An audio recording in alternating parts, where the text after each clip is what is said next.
Welcome back, everybody. Today, I have a major treat for you for this episode of the Holistic Ease podcast and vlog. I have with me my new friend, Liuan Huska, who has written the most incredible book. Right here, I have it. It is already marked up, all kinds of craziness here. It's called Hurting Yet Whole, Reconciling Body and Spirit in Chronic Pain and Illness. So Liuan is an author. She's been published by Christianity Today, Sojourners, Church Health Reader, In Touch Magazine, and Hyphen Magazine.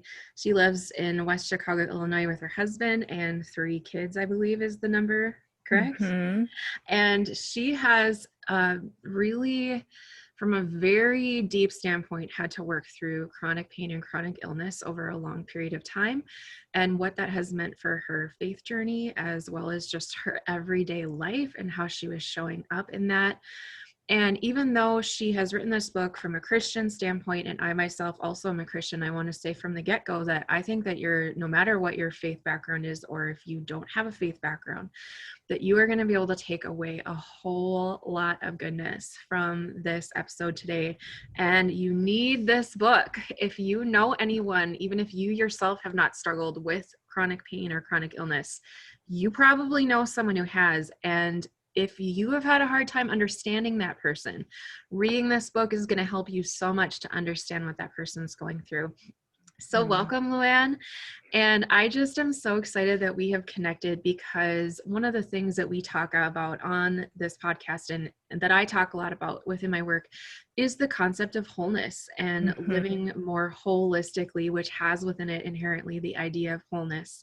Right. So as we get into this interview, even before I have you introduce yourself and tell a little bit about your background, I want to read this one quote from your book that I feel just really encapsulates this idea for us.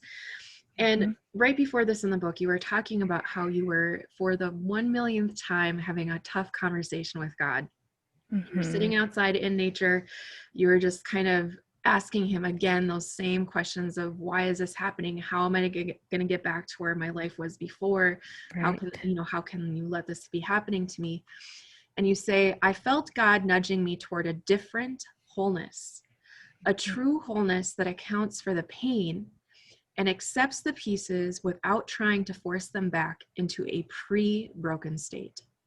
Wholeness must embrace our current brokenness, or it is not wholeness, but nostalgia. So when you get the book, if you want to look that up, it's on page 167. So welcome, Liuan. We're so excited to have you here and for you to share your experiences, the things that you've learned, the very honest and authentic look that you have had, even with your faith walk, as you've been dealing with the things that you've had to handle in your physical body. So can you just share with us a little bit about your background and how you came to be writing a book like this?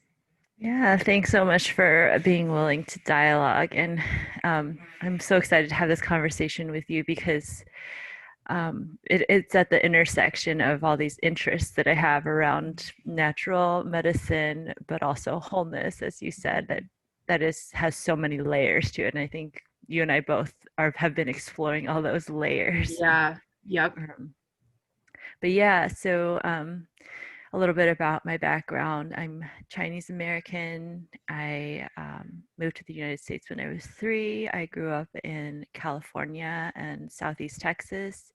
And then I went to school at Wheaton College, which is in the Midwest. So I'm a Midwestern transplant and I'm still here. So I still live in the Chicago area. And winters are getting better, actually. I feel like I've appreciated more and more each year the seasons. It's become less of a drag. You are being fully converted then. I guess so. Yeah. Right. The point where you feel you can say that fall is your favorite season. I'm like, oh, I would never have said that 10 years ago. Right. Yep. I know. Yeah. So then after I graduated from college, I had my first job at a pretty stressful nonprofit. And a year after that was when I started having some ankle pain. And it was nothing that I thought about much at the beginning. I don't know where it came from, so that was a little bit concerning, but I thought I would just give it a couple weeks and it would go away. And then a couple weeks dragged into a couple months. I wasn't able to do all the things that I love doing, including walking and dancing, Yeah. being out in nature. I mean, I guess I could, but so much about being out in nature is about moving. So not being able So to true. really move was hard for me. And about 3 months in was when I started naming it as chronic pain, and I felt like sort of a giving up almost, or I was wrestling with how to name it and how to Mhm. accept or not accept it. And that's a Mhm. lot about what this book is also about, is the the ability to be in your body as it is. And at the beginning I had a really hard time with that, and I had a lot of questions about, is my body really who I am, or am I not my body? And that obviously intersects with my Christian faith and the teachings that I received as a Christian about the body, some of which come from more of a dualistic, like body versus mind sort of a mentality that I have kind of questioned and sought to kind of push against and find maybe better, more helpful, more whole ways of Mhm. relating to and thinking about my body. So that started me on this journey, theological, but also just personal, just like being a human in the world, sort of a journey of how to be present and show up, as you said, in the pain that we experience, and bring all of ourselves, all of the resources that we have to the table, body, mind, spirit, emotion, and be able to engage in the hard questions. So that's where this book came about. It's amazing. And it's so interesting how often, and not always, but in your case, because you were willing to lean in and learn from this season of your life, Mhm. there was something really beautiful that came from that. And it was a completely new understanding of your faith and what wholeness is. So I want to dig a little bit Mhm. into this faith stuff. You talk about the disconnect between body and spirit that's so prevalent in Christian communities. This was a part of the book I related so much to, having grown up in the church myself, the purity Mhm. culture, the Yeah. asceticism. At the same time, I also went to a Christian college like you. Mhm. Just some of the ideas that I was exposed to there from people of various faith backgrounds were, just again, like really questioning, is the body itself inherently evil, Mhm. and and because Mhm. we're in this broken state, is the body even something that it's okay to care for? Like there's just so many questions that come up. Yeah. So Mhm. what was that disconnection like for you to discover? Because I know that you didn't grow up in the church, and what Mhm. were some of those ideas and how do you feel like they impacted you? Yeah, yeah, I also came from, like, I became a Christian when I was 12 in Southeast Texas. And so in the Bible Belt, very conservative, went to these True Love Waits Mhm. conferences where we pledged to purity, and got the sense that I needed to squelch my body's desires, that paying attention to like what my body wanted was a bad thing almost. Mhm. But my family wasn't Christian, so I had this other influence, which was um, more materialistic. So my parents grew up in the era of China that was Mao Zedong's era, like when communism came into power, and they kind of banned any expression of religion on a public level. And so growing up, I was kind of taught that the body was kind of all there is. And so Wow. my mom Mm. would say things like, if you don't have your health, then you don't have anything, because your health is everything. You Yeah. need your body in order to, you need your body to be functioning properly in order to be well and make a living and provide for your family. So I had both of those influences. And then as I began going through the chronic pain, I started to have both of these tendencies coming up in the way I engaged with my pain. Mhm. One being, well, this isn't me because I'm I'm not my body. more than my body. I'm my spirit. So, I would get messages from people saying, like, you can still serve God even if you have 1 foot or two, or, you can just pay attention to all the good things you have and not worry too much about what's going on in your body, which kind of made me feel like I needed to ignore my body in order to live a good Christian life, or because my body was in pain, then the only way for me to live a good Christian life was to overcome that pain, rather than to like pay attention to that pain. And then on the other end, was oh, well, if I am my body, then am I just like, does that mean I'm like broken? And because my body felt so frail, so unpredictable, and like a betrayer, because I wanted to do all the things that I couldn't do at the moment. If I was truly my body, did that mean I was broken? Like I couldn't, like myself was broken, Right. So, Yep. Yeah. um, that that kind of like that, like, oh, body versus spirit thing was, um, I just kind of like waffled a lot between, like, am I one or the other? And there's a lot of precedent for that within Christian thinking. I think we've always had a hard time reconciling that we're both at Yes. the same time. Mhm. And that comes from the Western tradition. Like, if any of you listeners, I'm sure, are familiar with Plato and Greek philosophy.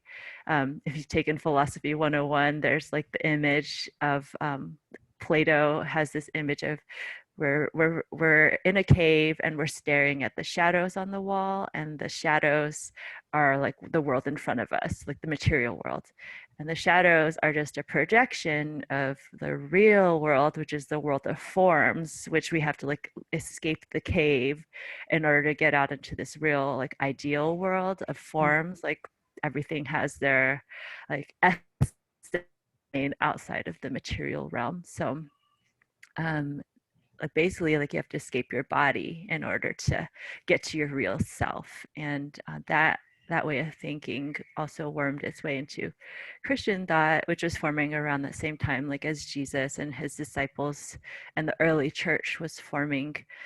And so, that came out in this, what is now defined as a heresy called Gnosticism, which says, um, our bodies are secondary to our true selves, and also that Jesus didn't actually, he didn't actually have like a real body. Like, he wasn't actually human, he was just pretending to be human, and he didn't actually suffer.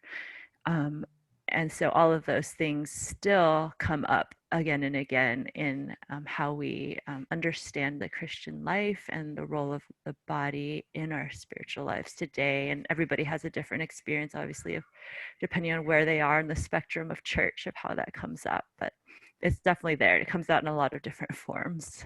Yes, it does. And you gave some really interesting insights, particularly into the evangelical church, where another way to look at that is, in my mind, the white suburban sort of middle class way of thinking, where Mm. we we give lip service to someone's pain and someone's experience, but we are really, really bad at sitting with them through those experiences. And it sounds like you had a lot of that kind Mm. of impression as well when it came to that. Yeah, I wonder what makes you define it as white suburban versus other kinds of, places in society.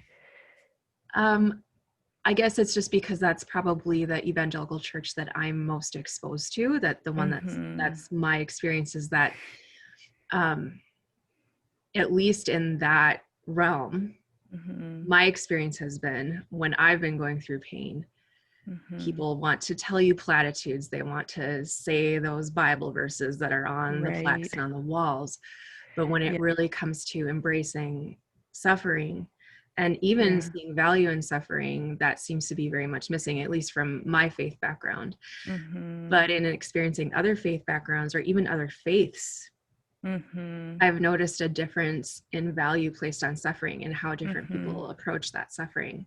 Mhm. So it's almost like the privilege of not having to be around poverty or Mhm. anything like that. It's just like there's this, I think it's probably subconscious thing that this reaction that we often have to people's pain, where it's like, I don't want to be around that because that could taint me, or that could come into my life if I am too close to it. Yeah. Does that make sense what I'm saying? Yeah, yeah. I think there's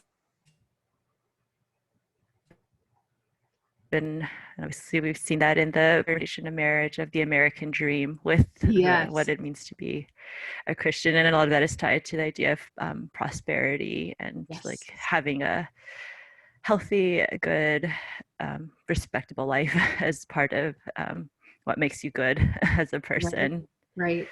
And you talked about that in the book, and kind of like those, it was almost like expectations that some of us feel that we're supposed to quote unquote be living up to, Mm-hmm. but that don't at all align with the experiences that we're having. And so here you are, you're having this crazy pain experience.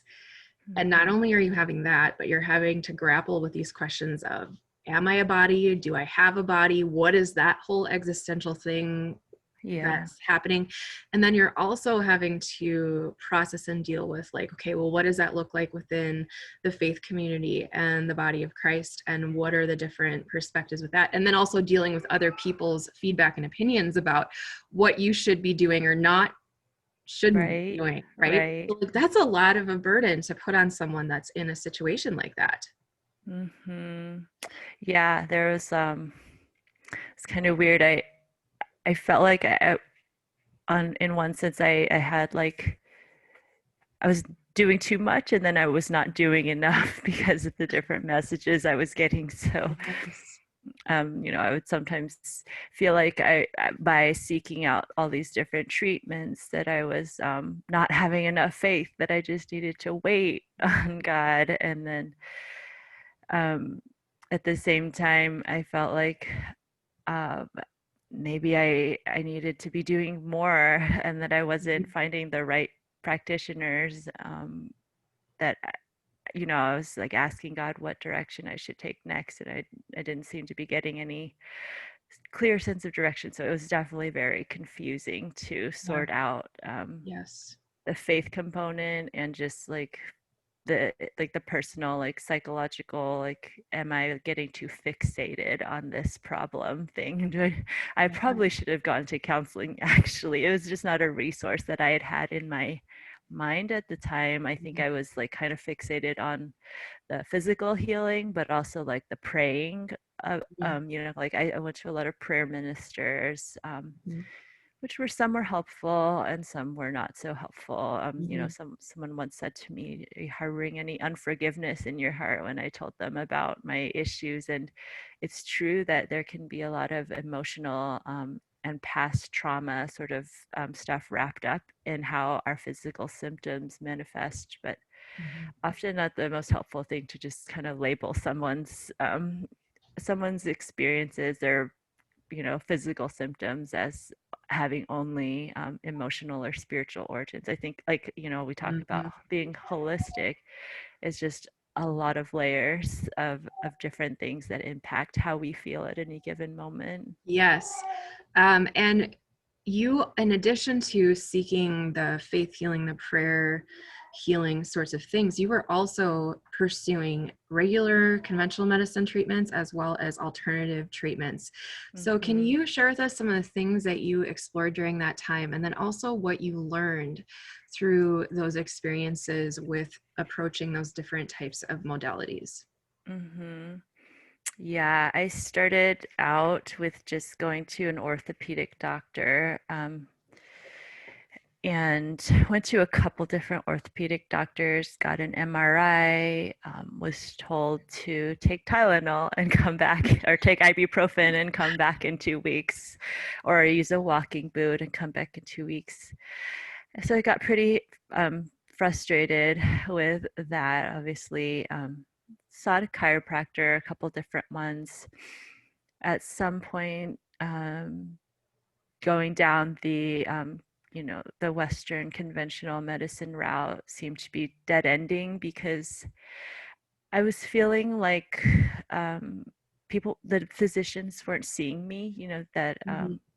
I would have to go to each new doctor and tell my whole story, but each doctor had like their own, whether if they were like a back specialist, they would talk about some issue in my back, or if they were um, a physical therapist, they would give me physical therapy, but it was always like they would respond with what they knew, but they weren't helping me to see like the whole picture of what I knew was going on, Mhm. like my story. I wanted someone to hear my story. And so I started seeking some alternative treatments. Not all of those were like positive, but definitely within the alternative medicine community, I found people were more willing to, gave me the time at least to kind of like begin to dig into the layers of things that had happened in the past, Mhm. like diet and even like emotional things that may be have been influencing how I felt. So I tried traditional Chinese medicine, and all of these things that I'm naming, I've tried like multiple versions of them. I tried prolotherapy, an osteopathic doctor, different dietary things. Yeah, but I guess one of the main takeaways from that time, and also in my book, I interviewed many people who have been through chronic illness and have been through the medical system, both Mhm. conventional and alternative. I think at anybody that lives with a chronic condition, at some point they begin to seek alternative treatments, because of the nature of Western medicine, that it's so compartmentalized, and you begin to realize you need to start to find some ways to put all the pieces together. One of the big things that I came away from my own experience and other people, talking to other people, was that so much of that journey of seeking healing has to do with finding a practitioner that feels like they're willing to partner with you and hear your story from start to finish, and where you feel like you can be seen as a whole human being, not just as a collection of symptoms to be treated. And even if that's not like the end of your story, maybe that practitioner isn't like the one you end up, kind of unpacking everything and going down this whole long road of treatment with. Like those points in the journey where you're able to find people who hear you and see you are so important in my own journey. Like gave me so much encouragement to continue the seeking of healing, and in other people's journeys too. It's just that moment of like, like I can take a breath, and I don't feel like I have to be like my own advocate all the time. Like someone else is advocating for me, someone else has my interests in mind, Mhm. rather than I'm trying to like get what I need out of all these people that are like cogs in a system, is what it kind of feels like. Yes. um, but I also learned so much about my own postures in seeking healing. Like at the beginning, I realized I was coming at, like after a few months, I had this conversation with my husband about like, oh, he pointed out to me like you're being really impatient. Like I sense like you want things to change right away. You need that quick fix. And that is what American Western medicine promises, is that magic bullet. And we often seek treatment as if we're like going up to an altar, and the doctor's like this priest, this all-knowing person that's going to like be able to see right away what you're going through, and just offer you the solution, like the magic treatment. And as I went through so many different doctors and treatments, my expectations went way down as far as what medicine can do for you. Like I stopped seeing it as a, I'm going to like find the magic bullet, and started to realize that like medicine is more of an art than a Mm-hmm. science. Even like Western medicine, like people are making educated guesses, and they are human beings working within a flawed system. So being able to have more realistic expectations, both for like the the amount of time that treatment would take, that it was going to be this long-term thing, and it would Yeah. be like incremental and not just like a I do one thing and it all gets better. Mm-hmm. But also having different expectations from the people that I was working with, that they were not going to be like, I wasn't going to be like fixed by them, but that I would have to partner with them, and I would have to find the right kinds of people to partner with me that I felt like were willing to partner with me. Was also really helpful. Yes, and I really love in the back of the book toward the end, you talk about giving some specific, very practical advice for people that are going through Hmm. chronic pain or chronic illness situations. Yeah. And one of the things that you said in that list was to find a friend, a family member, a church member, Hmm. someone to be an advocate with you and for you, to go Hmm. with you to the appointments, to help to write things down. I know what it's been like for me dealing with mysterious health issues. I go in there, my stress is high. I'm also Yeah. having these high expectations of the medical professional. And sometimes they Hmm. tell me things I don't remember them at all. Yeah. Hmm. So the importance of advocating for yourself, but then I think there's a limit to that. There's an Yes. actual physical limit to that.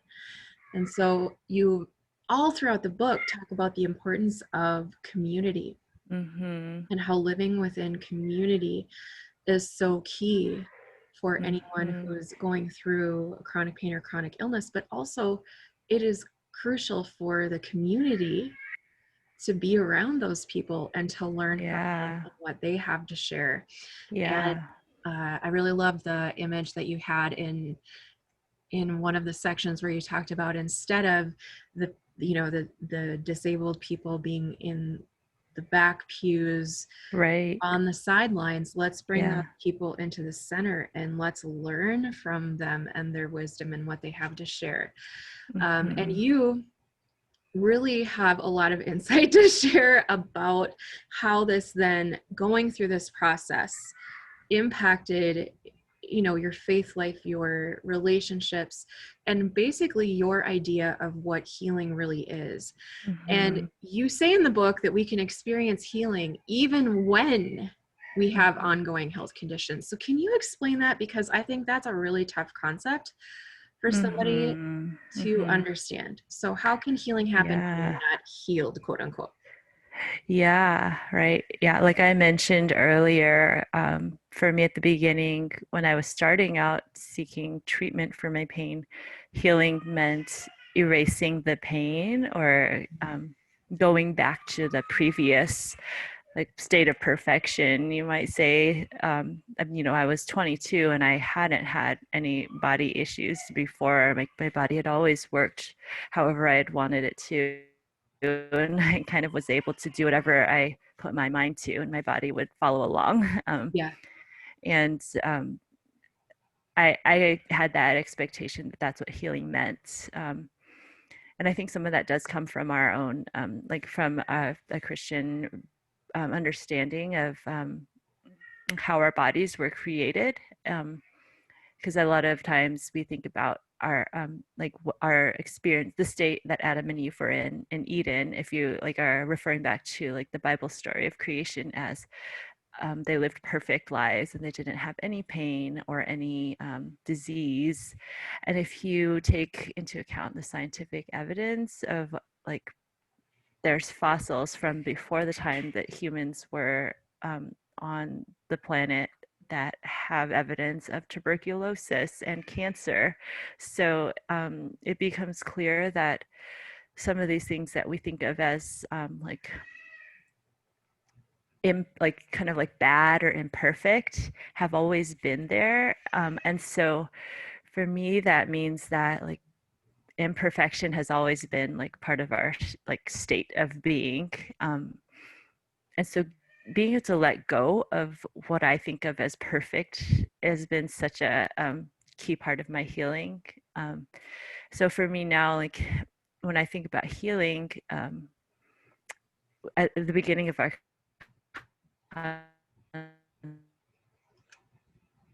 conversation, I think you mentioned the word intake, concepts that I I kind of wrap my mind around when I think about healing is being who you are. And we are body and mind and spirit. And we have these experiences of brokenness that either we can kind of distance ourselves from them and say, that's not who I am. And I'm not going to show up to those experiences. I'm just kind of going to distance myself from them. Or I can try to begin to integrate them, to make sense of them in my journey, and allow my experiences of pain to speak to who I am and to challenge like my understanding of who I am. Okay, I'm not the person that can do everything that I want. I'm I'm not as independent as I thought I was. I have to rely on other people. I can't clean my house on my own sometimes. I remember being in some of the worst of my pain, and we were in the middle of a move, and I had to get some friends to come help clean the house, the apartment that we were moving out of.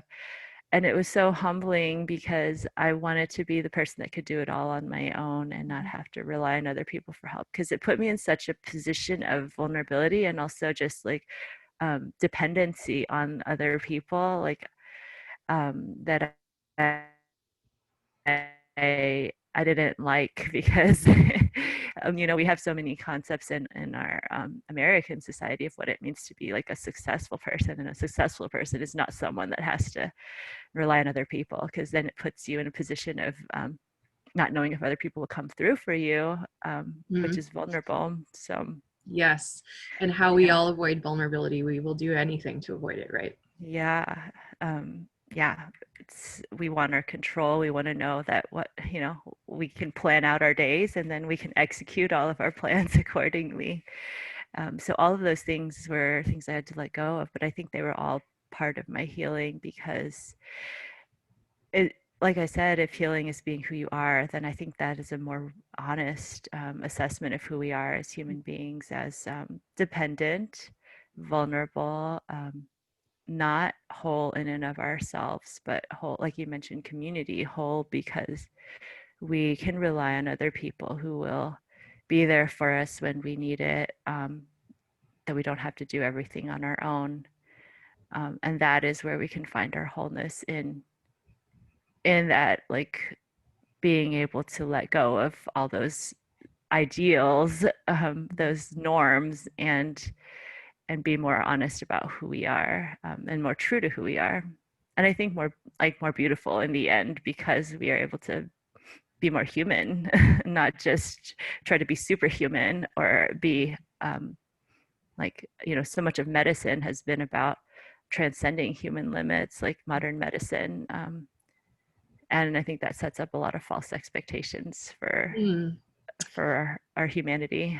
Those expectations, they're always our stumbling blocks, aren't they? Yeah. So I really love this as a great segue into one of my favorite things in the book, and that was when you explained what shalom means. So Hmm. can you talk to us about the idea of health and shalom and how all of those things fit together, and how that concept really helped you through your healing journey? Hmm. Yeah, I came across this in a disability theology book I was reading, and this is by disability scholar John Swinton. It's actually the preface of a different book, but he writes about how shalom is the closest word for health in the Bible. Mm. That's the closest translation. And the root meaning of shalom is wholeness, completeness, well being.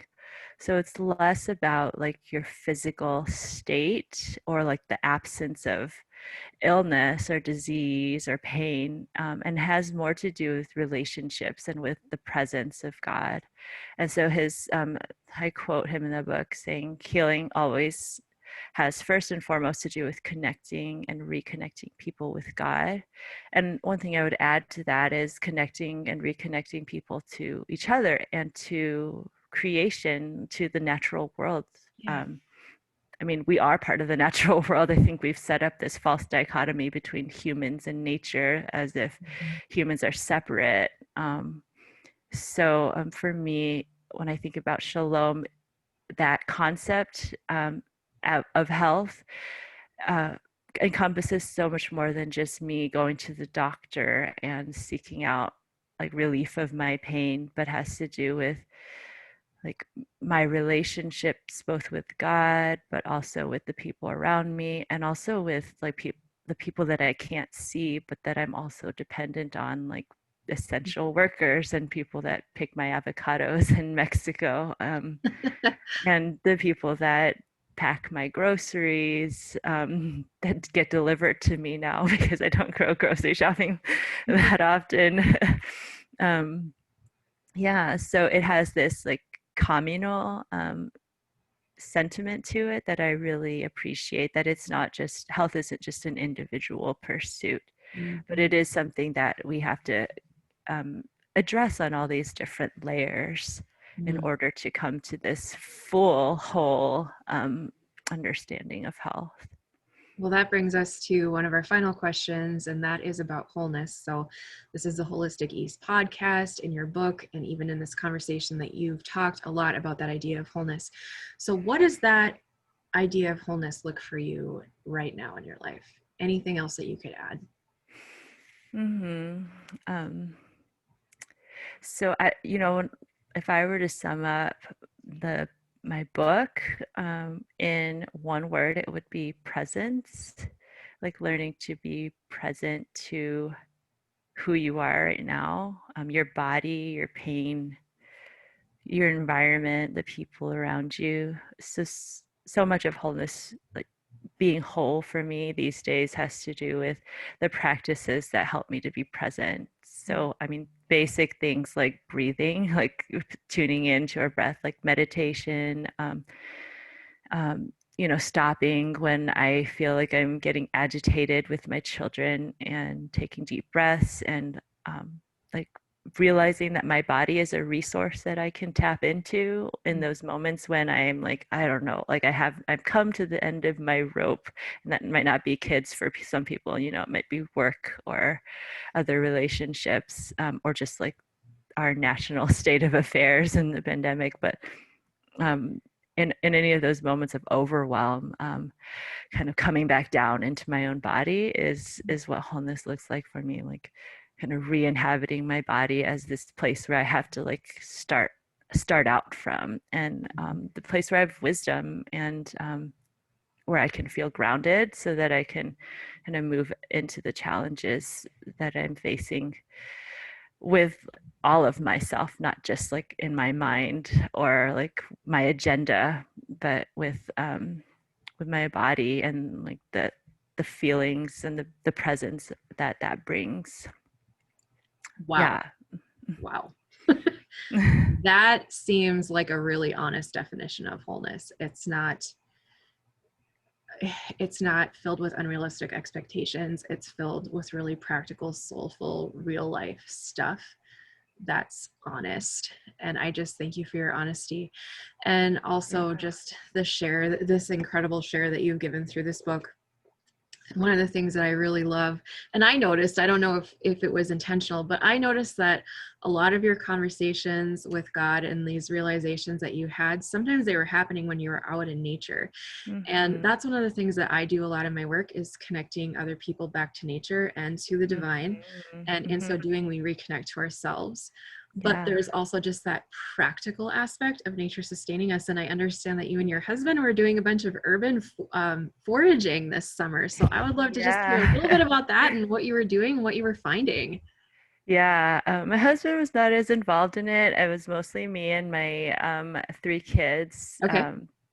It was over the summer, and we, with the pandemic shutdowns, we couldn't go on play dates and a lot of the things we normally do. I think most of the parks in our area were also shut down. So I tried to find a lot of new forest preserves to explore, and somehow came across a book in the library. It's called Forage, Harvest, Feast.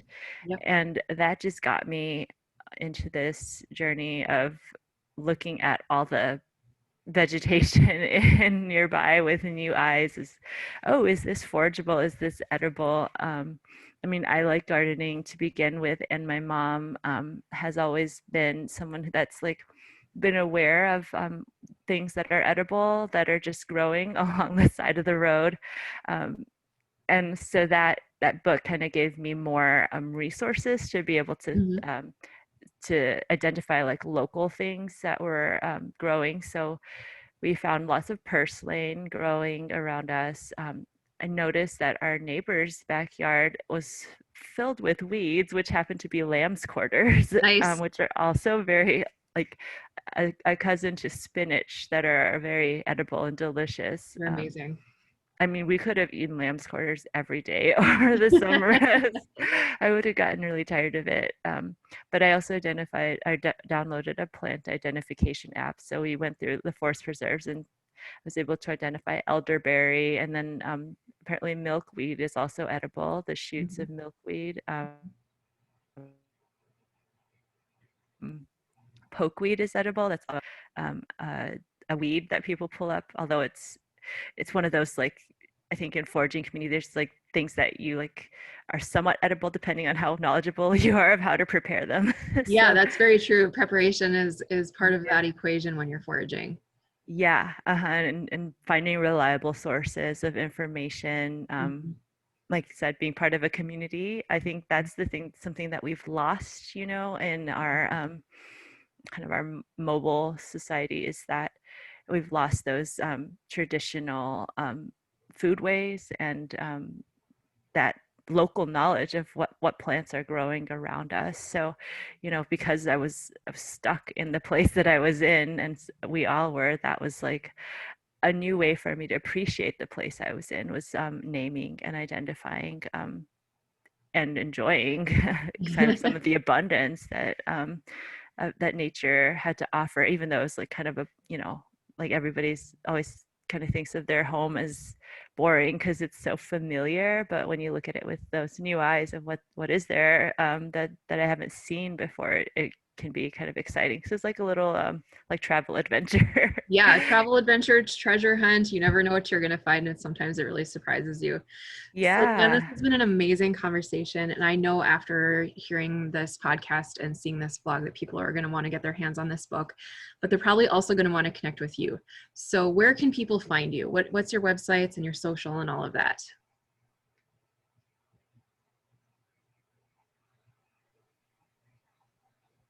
Liuan Huska. So that's just my name, liuanhuska.com. And my Twitter handle is the same at Liuan Huska. And you can also find me on Facebook. It's at author or Liuan Huska author. So those are some of the easiest ways to reach me. Okay, can you Yeah, and repeat your there's a, website one more time? yeah, LiuanHuska.com. Okay. And you'll find links there to my writing and the book as well. Awesome. Thank you so much for sharing your amazingly rich life lessons that have come out of this season of suffering that you've been through. I know that it is going to bless so many people in a really practical way Mm, and in a way that's really going to feed their soul. So thank you for your work. And thank you for sharing your time with us today on the podcast. We really appreciate it. So yeah. make sure you connect with Liuan and make sure you get this book, share it with your friends and your family, especially your faith community. This is a message that we need in our faith communities very desperately. I know I felt very convicted by quite a few things in here, and Mm, I plan to make some changes based on that. So I'm mm, looking forward to seeing how this is going to ripple out and impact yeah. our world and our faith communities. And again, thank you. So, for those of you who are listening on your podcast apps, we do appreciate those 5-star reviews. And if you're watching on the vlog, please like, comment, subscribe, and hit that notification bell. And we'll see you next time.